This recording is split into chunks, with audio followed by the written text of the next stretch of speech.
What's up, y'all? It's the Relentless podcast where we're stirring up passion and purpose for marriage. That's right, we're diving into topics you always wanted to talk about. Real life, real struggles, real love, and real results. So what are we waiting for? Let's go in. Welcome back to the Relentless Love podcast. I hope y'all enjoyed the last episode. Be sure and like, subscribe, or follow so you don't miss any of the drops. We just want to wish every father a happy Father's Day. Oh my gosh, we honor y'all today. Y'all don't get enough honor, and we just want to take time. We're actually going to focus on fatherhood today because it is so important. Yeah. Salute to all the dads out there holding it down. Salute to all the men out there being stand-up men, the good guys. We just talked about it last episode. All the good guys, man, out here ruling, reigning, and doing it the right way, man. Salute to all of y'all, man. Absolutely. So, Brock, tell us about maybe your best or worst Father's Day gift. The best.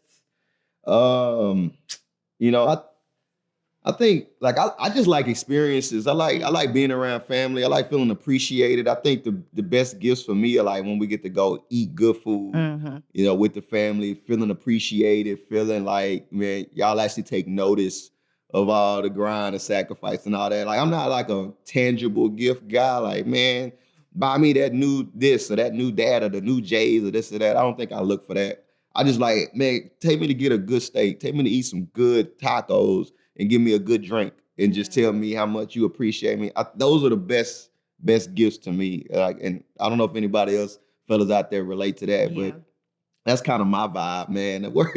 I don't know if I have a worse gift other than like feeling like I'm overlooked. Yeah. Feeling like Father's Day go by and I don't really feel the love or the thoughtfulness, that would probably be the worst. And you do say that a lot in general, like Mother's Day, people in general go all out. And then it's Father's Day, it's like, wah, wah. Father's Day, man, y'all shooting blanks out here, man, Billy Blanks. Yeah. But I do, I remember a good buddy of mine, a big bro, big OG of mine, he said, man, y'all better not buy me no more socks for Father's Day. No more socks and drawers, man. I'm tired of that. I want some good gifts. Like, why y'all keep giving me these, Sears, Bells socks and Macy's socks? Like, I want some diamonds. I want some necklaces. I want some, like, the same, like, level of Mother's Day, like, gifts. He was like, man, stop giving me these low-level gifts and give me some good stuff. And so, hey, Father's Day, man, y'all show some love to the fellas, man. Y'all go all out and ball out on them. You know what I mean? Thoughtful, make them feel appreciated. Let them take a break. Don't have them out there grilling. Yeah. Oh, yeah. we cooking for our own. Like, come on, man. What's up? Yeah. But no, just appreciation and respect and just, man, thoughtfulness, man, that y'all take notice.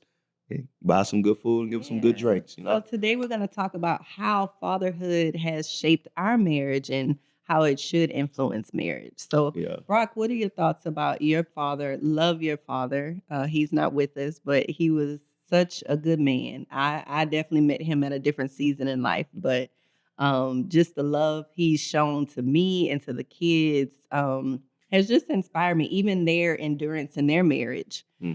So, Brock, what are your thoughts about how your father influenced our marriage? Yeah, shooting a big, huge way, man. Just his responsibility, his dedication to the family, his heart to take care of us as kids when we was growing up, just his overall character and integrity, you know what I mean, was intact, man. His reputation, reputation was A1. Like everybody know they called him Smiley, man. He never would meet somebody that was a stranger, man. A lot of those things rubbed off on me, like growing up, that I see that I want to emulate in our marriage, man. I want to be responsible. I want to be dedicated. I want to be loyal. I want to have a good rapport and reputation with y'all as a family. I want y'all to know that Daddy is gonna take care of things. You know what I mean? And so like that rubbed off on me a big way.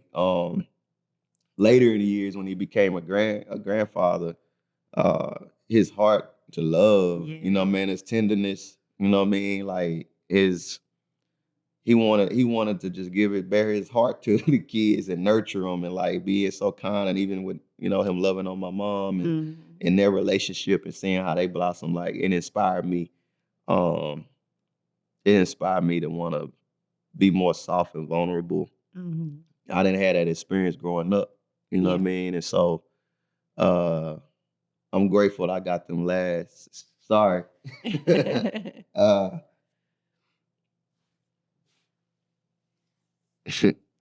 Yeah, I'm grateful I got the to see that side of him. So it helped me in days when I'm not being as gentle as I need to be. Yeah. That I can remember. I remember him being that, and so it inspires me to want to live that out too. So it impacted our marriage in a big way. You know what I mean? Just his influence and stuff like that, man. So I salute to J.C. Jones, man, my pops, man. He definitely helped shape me. Great man. I remember like he worked hard. But he would always, when we would come over, he would always wash the dishes, which Brock has taken up. Brock will do the dishes, or he's trained the kids to do the dishes. He refuses to let me touch them, which I appreciate. But he also used to cook breakfast. I remember that. Yeah.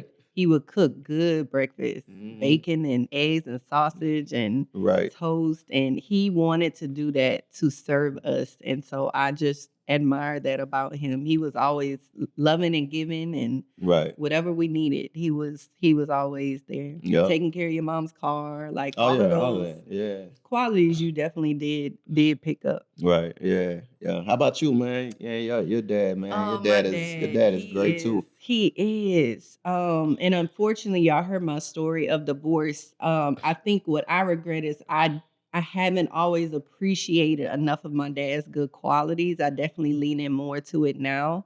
Definitely when I was younger, like, oh man, anywhere my daddy was, I wanted to be.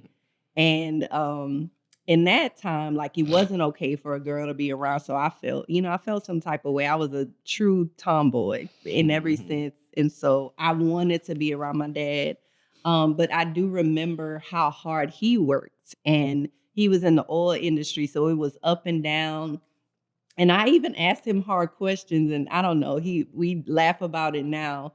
I asked him questions that a child wouldn't ask, but it opened dialogue that, now we have, as I revisit some of the questions I have to understand. But I remember his perseverance, like he overcame hardship. He did things like we were talking recently, when they were struggling financially, if there was a fair in town, he would go to set up and tear down and make extra money to make sure we have food. Like we didn't even realize, and it was 4 of us, 4 kids, and the whatever meals we had to make, like we didn't realize that we were missing eating beans and rice. That's like my favorite meal, and he loved that. Right. Yeah. So those memories, I remember also seeing him. He was an entrepreneur at heart, so seeing different things that he would start, and just how he worked his way up in a very challenging industry to be a Black man in the 80s, early 90s, and work in that industry and end up in senior, like C-suite level leadership. I admire him for that. So I think for me, he gave me a strong sense of identity where I struggled some when they separated with loving myself and having self-worth. But when I look back, like I'm confident and bold and willing to take risk because of the risk that I saw him take. Yeah. I think that entrepreneurial spirit, man, gave us the faith that we need to do all the things that everything that we do, and that grit and determination that it was a possibility because you saw them at least try, and he succeeded without having a college degree, and that's been the case for us. So it's inspired me. Even just, I remember Black excellence before that was a thing. Like he modeled that. He made sure we watched, the Alex Haley movies and things. So we would know where we came from, but know that we are confined by that. So all of those things that I didn't realize then, but as I'm older looking back now, he instilled a lot of those good qualities. I think that's normal. That's how it happens. Like, you say you don't miss something till it's gone. Not saying that, your dad's still here, but it's like you're away from them and not around them all the time. Now you get a proper perspective of like, bro, that was even though that was challenges, man, that was good qualities and traits and things and experiences that I actually had that I could think back on and be like, man, that shaped me into who I am right now. It's a part of my life now and what we're building. So that's special. So what about you as a father, Brock? You became a father young. Facts. And then we've been through a lot with even parenting. How has that shaped you in the marriage? Yeah. Man, in every way. In every way, it really helped me become a true man. Obviously, first and foremost, prioritizing you first is really what made me have to really level up my life and my growth and my track of like, man, I got to make sure that I am being a whole, complete man to serve and love you and to lead you. So doing that, I mean, man, up. But then when we had Savion, which was really early, boom, it was like, okay, I got to double down on getting busy and getting active and taking care. So it shaped me in a positive sense of like, I wanted to be more responsible. I wanted to make y'all more secure and more safe and like all that. So in the positive aspect, it did that. In somewhat of a negative aspect, it put me in performance mode because I started to get just one track mind of I got to work, I got to make money, I got to da da da da da da da da. And then I lost the nurturing aspect. But it definitely helped me make sure that I understood it. I need to take care of my family. Right. I need to take care of my kids. I need to make sure that y'all have what y'all need. Yeah. And so that definitely made me think not more so about myself, but about others. Well, it's also a byproduct of, what you saw. Your dad worked hard, he provided, so that's what you equated to love. Right, exactly. But then it limited you in your ability to express yourself emotionally because you didn't necessarily have that modeled for you. Which my father, I mean, he was a Vietnam vet. Like we understand he had good reason to be the way he was. My dad was he too, was actually, loving. Too, so. Yeah. So it definitely did that, but it did make me understand too. Like, man, I got a son that's like me. That's me. Like, it started making me think about the future, about like, man, he gonna grow up one day. You know what I mean? And I'm gonna be able to teach him things, and I'm gonna be able to show him how to be a man. And I want to model what that looks like in a good way to him. So when he see me, he sees a good example. Yeah. And that I wanted to be, I desired to be vulnerable and open and honest and have those conversations and stuff like that. So it helped me a lot to like envision myself being the type of man that maybe I didn't fully see growing up or experience growing up. Like, I want to do those things. I want to have those experiences and have those conversations and be available to my son, eventually my daughters. Yeah.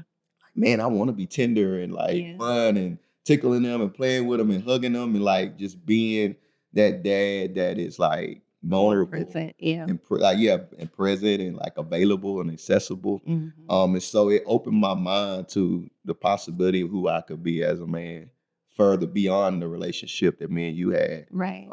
And gave me a little bit more, intentionality on being responsible for others and not just me. Yeah. You know what I mean? So it definitely opened my mind and my heart up to that. Like, all right, Brock, you gotta level up. You gotta grow in all areas of your life. Yeah. Because they're dependent on it. Yeah. And that, that brings up, there's amazing things that we do draw from our fathers. But if we're honest, like some of the hard things affect us and how we show up in the marriage. And for me personally, like because of, just a difficult season of my parents going through, there were just things my dad said out of frustration that I took deep to heart.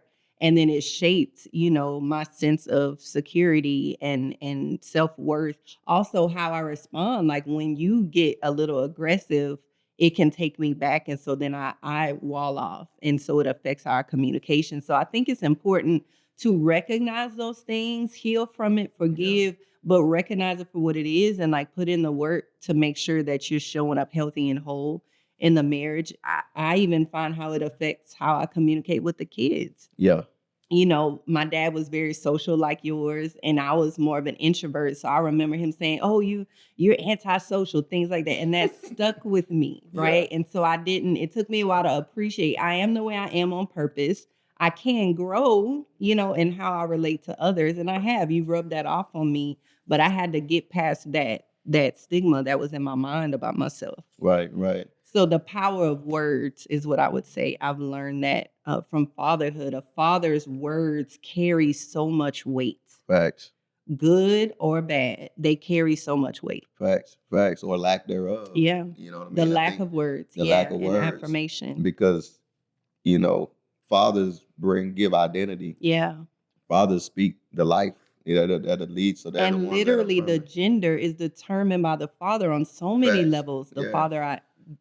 Yeah, just scientifically, man. Yeah. Science, science is just discovering God's creation. It's just discovering the world. So it's learning God's creative mind and how he wired things. And so the lineage comes through the man. And so the identity comes through the man. Like you said, the gender, the makeup, all The that. name. The name comes to the man. And so, how much more so is when you're holding your child, what you're speaking over them, what you're saying to them, how you're leading them, the example you're providing. Is shaping their future because it's building in their mind who they are when they hear you affirm or destroy them. Right. And what they see is either building them up from you or what they see is tearing them down. Right. And so, again, just that responsibility and weight. Like I said, with fatherhood, it was like, this ain't just about me anymore and about what I want to do. It's really about what am I doing to impact this family? And like, I want to do to the best of my ability to do something great and positive and good for them and not tear them down and, learning and unlearning things. Yeah. So as I want to just say, you are an extraordinary father. You're an amazing father. You serve so sacrificially. You do what your dad did. You provide, but then you are intentional about how you engage with your kids. So that's like another level.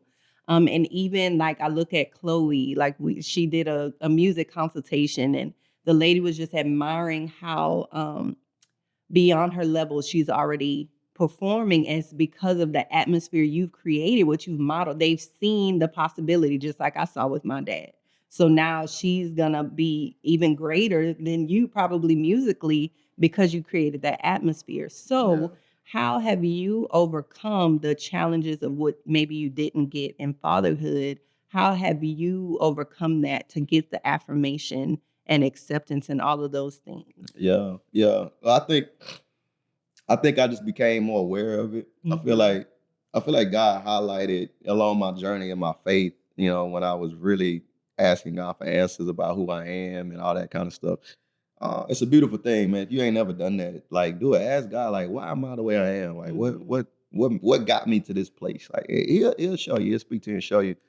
There was some things I didn't get to experience with my dad. We didn't really get to have a lot of deep life level conversations about things. I didn't get to ask him a lot of things about love and marriage and fatherhood and his experiences with his dad and how he was raised and shaped. And so I didn't get a lot of intimate moments with my dad. I didn't get a lot of one-on-one intimate experiences where he could really pour into me in that type of way. And so along the lines, I knew I was lacking in those areas of fatherhood and just being a man. I was just a little bit more harder because he was hard. Vietnam vet, providing and working and struggling, black man going through things and all that. So he had a lot of things that was in his mind that probably held him back from being able to do that. So I didn't begin to recognize that I was lacking in that area. But then that also gave me awareness to say, okay, well, I don't want to be that for my kids, which gave me some intentionality of I need to be fun. I need to be vulnerable. I need to talk intentionally with my kids. I need to spend time with them on an intimate level. And then it made me have to lean into God's power and strength to say, God, I'm not naturally like that. But can you help give me that heart? Give me that power. Teach me how to be that. And the way he taught me was he brought men into my life that were tender, that were vulnerable, that were expressive, that knew how to do it. And they were older than me, right? Like older mentor guys that were highly successful. Yeah, and didn't always look like you. Right, and looked far different than what I would expect, you know what I mean, as somebody that would come and help me out. And they was receiving me as a son. Yeah.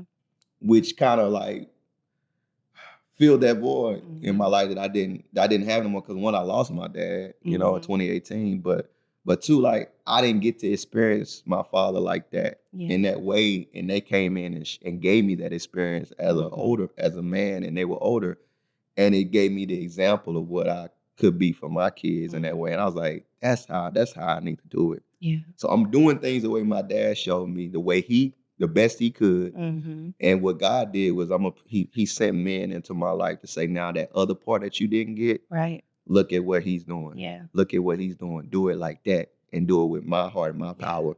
And then I begin to try to walk that out. And that helped me. But it also helped me heal some of the father wounds I had. Because I had frustrations of not being able to get that from my dad. And he didn't really know how to do it at that time. But my kids got it. Right. Right. You know, my kids got it from him late in his later years. And so that helped me too. But yeah, those wounds got healed and those examples came in, and then it just really helped shape me and help me understand, like, okay, Brock, that's the way to do this. Now try your best to walk it out and trust God. Yeah. So if you are a husband, and whether you're a father now or in the future, just be encouraged that even if you didn't have a father at all, or maybe he was there but wasn't fully present, emotionally present, that God can make up the difference. God can surround you with strong men, healthy men to model, and you get to decide, the type of father you want to be. So Right. And it gave just to throw this nugget in there, it gave me grace and understanding and forgiveness towards my dad. Like I ain't have like no like, I hate my dad, nothing like that. But in areas where I felt like he was able to give me what I felt like I needed and I didn't need, it gave me a sense of grace and mercy towards him, because I didn't really have all the answers to understand why he was the way he was. There was things he experienced, and he was in the Vietnam and went through things at 17, 18 years old. That was things that his mom and dad, how they raised him and all that. I didn't know nothing about all of that. So I couldn't be in a judgmental place to be like, man, you didn't know that, because I ain't know. But he did the best he could. He did. And that's what we need to focus on, instead of just focusing on, man, we don't know the whole story, especially if you don't. And just to be gracious, like, man, he gave me the best of him for what he could give me. Yeah. And that's good enough, man. And I'm thankful for that. Yeah, and same for me. I'm thankful that my dad is still here. And so we're able to redeem time that was lost, in that time of separation and divorce and all of the hurt and bitterness. I was able to forgive. We've had great, intimate conversations for me to understand his heart and the rejection he experienced growing up. He was abandoned. So he loved us and he loved my mom the best he knew how. And seeing him overcome that, like, it gave me a new appreciation. So now I try to be intentional to spend time to talk to him, FaceTime him. Ask questions. Ask questions. Like, I'm a Man. question asker. Yeah. And so I just challenge you to do that. Ask the hard questions to understand their heart. Facts. Not to, fact fight. Not the fact fight and all that. Yeah. Yeah. The more you understand, the more you can see the heart of a person, and then you can actually value and respect that sacrifice, even through all the obstacles and things that they had to navigate and things that they just didn't even know how to do, but they still showed up and tried. It's like you get a new sense of respect for them. And, I don't have access to ask them questions no more about, like, man, what was your experience in Vietnam? Like, what was you going through? What was how was your dad like? What was your mama like? If you got them, go ahead and ask, because it's going to build. Don't miss those opportunities. Right. So, Brock, how are you now more intentionally working on building that legacy, kind of extending even what you're working on now, what you shared, but into the future for your grandkids? Yeah. I think trying to raise my kids up, in a way that's giving them those things that I didn't have. The understanding that I have now is trying to pass that down to them. As far as like the working hard and like being disciplined, I want to live that out and be a living example for that. But I actually want to leave them with some businesses. Right. I want to leave them with the entrepreneurial spirit that I didn't see growing up, to teach them that you can be a black man or black woman, and you can be a business owner, you can be a CEO, you can live by faith and take risks and follow your dreams and passions, and build something that can be passed down to your great-grandchildren. And so I'm thinking like, I want to live to see my grandchildren, and then they flourish in the businesses that we have. That's legacy, right? My faith walk and letting them see the reality of God moving in our life and God providing in our life and God taking somebody that's unqualified, like I say unqualified loosely, but somebody that's not like the best or elite, and then using them to do great things and raise them up so that they can see like, man, I don't have to be perfect or be the best or be all put together. And I still can achieve some great things, and I can still have a great reputation amongst my peers and amongst people, and to give them the life experiences that I didn't get to have. Yeah. That to me, like that's legacy and it's motivation from where I came from, you know, small town. And my mom and dad them struggling and sacrificing to make a way. They helped shape legacy in me that I can pass down and build it. And now we're going this way.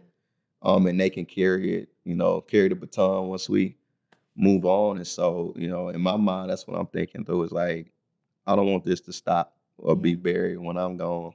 I want them to have all the fuel and ammunition they have in their faith walking and their practical lives to take it where I couldn't take it. That's great. So legacy is more than just an inheritance, although we believe in leaving wealth and building that generational wealth, but the spiritual DNA that you're leaving behind, the vision, you know, the purpose that you're leaving behind, and the preparation that you're putting in now to pave a path that is easier, you know, and less challenge. Right. Yeah. I was thinking about Abraham, man. Mm-hmm. You know what I mean? He carried a dream and a vision God gave him, and he didn't get to enter in, but he set the platform and the stage. Same way with Moses, man. He led the people, man, and he didn't get to enter in, but he set the framework for the legacy, man. And that, you know, we're experiencing the fruit of Jesus' life. Yeah. You know, and that legacy coming to pass, and we're living in the fruitfulness of that. That was paid years and years before he came. You know what I mean? And so that's true legacy, right? Yeah, and I would say it starts with investing in your marriage. So if you need coaching, you need direction, if you're struggling and you need mediation, don't hesitate to reach out, because whether you have father wounds or you don't, fatherhood is shaping your marriage, is shaping how you show up as a man, and we want to help you level up in that. True. And you don't have to wait till everything crashes and burn too. I think, be you know, proactive. a lot of things we talking about now, like, man, had I acted on it earlier or knew ahead of time, like, man, how much more farther down the line would be, how much of a better father would I be? And so, like, the best thing you can do is invest in being a better dad, you know, a better husband, like a better this and that. Like, spend your money and get some coaching, man. You want to grow in anything, you spending money to go to the gym to work on your body, spend some money to work on your spiritual life and your marriage and your parenting and all that. Like, resource that because that's more valuable than anything. You know what I mean? And so I encourage y'all to do that for sure. So what are some key takeaways for the listeners? Buy your daddy some great Father's Day gifts, man. Stop buying them socks. Go all out. Be intentional, ladies. The same way we do everything else. Be intentional. No, I was just being funny, man. No, definitely. Takeaways would be show your fathers, show your dad, show your husbands that you appreciate them, you respect them, especially if they're doing things that need to be done and taking care of business. Like, affirm them, value them. But fathers, man, like, get healthy. Yeah. If you got your father, man, and you need to reconcile some things, or you need to spend more time with him, man, go spend time with him. Get yourself healthy. Recognize any father wounds you have, any voice you have, and try to heal those, feel those, and empower yourself. And think beyond right now. Think legacy and what you're doing and how you're shaping your family, because it's so pivotal, man, in our families and in our world around us. Yep. And husbands, remember the power of your words. They shape their identity. It shapes their reality, and it is the foundation for the legacy you're going to leave. So watch your words and make sure that they are powerful and positive. Facts, man. This was good. This is good, man. Thank y'all for rocking with us week in and week out, man. We got a couple more episodes, and then season 1 is going to be a wrap, man. So like, subscribe, follow, share. Reach out to us if you need some counseling or coaching, man. We're here for you. Much love from me to you. Peace.